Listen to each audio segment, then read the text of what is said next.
नमस्कार।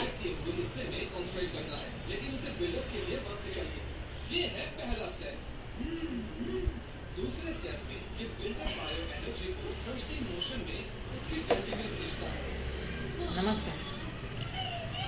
एक जंगलमध्ये आवाज कमी कर। जंगलमध्ये म्हणजे रानामध्ये हाती असतात। तर त्या हातीची आई म्हणती, अरे बाळ्यानं, रानावनात जाऊ नका जास्त, तुम्हाला मी खायला दिले ना तेच खावा। ते म्हणतात कामून कशासाठी, काय आहे, आम्हाला फिरू पण देत नाही आमची आई। अरे बाबा फिरायचं काय नाहीये, फिरा तुम्ही।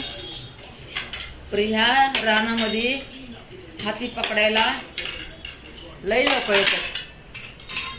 म्हणलं मग आम्हाला कशाला पकडणार, आम्ही तर ते तुमचे लेकरं आहेत, मोठ्या मोठ्या हातीला पकडतात ना। तर ही म्हणली, अरे बाबा लहान बघूनच पकडतात, मोठ्यांना नाहीत पकडत। नाही आई म्हणला, मला जायचंय बाहेर ह्याच्यामध्ये गावामध्ये। म्हणली बाळा गावामध्ये नको जाऊ, लगेच पकडते तर हातीला, लगेच हातीचे पिल्लू असू दे काय बी असू दे लगेच पकडतात। नाही ऐकला, गेला दुसऱ्या हाती बरोबर, मोठ्या हाती बरोबर गेला।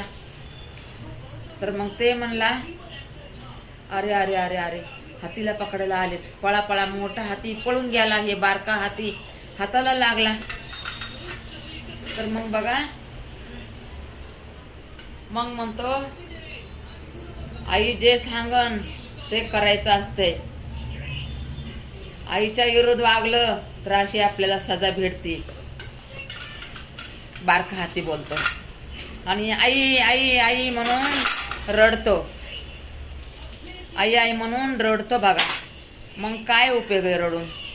नंतर ती हातीनी जाती आणि त्याला म्हणती, बाबा मला पकडून ने तू, माझ्या लेकरला नको पकडून नेऊ।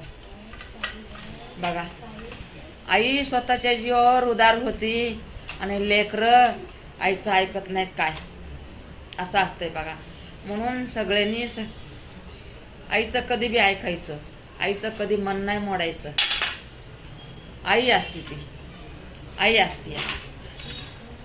लेकरांना कुठं कळतो, लेकरांना नाही कळत। लेकरं आईचं पहिल्यापासून, आईचं लेकरं ऐकत नाही। जे लेकरं ऐकतेत त्याच्या जीवनाचं कल्याण होतंय, है का नाही?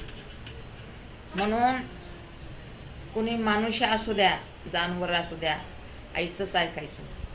आईचं ऐकण्यामध्ये जीवनाचं कल्याण होते।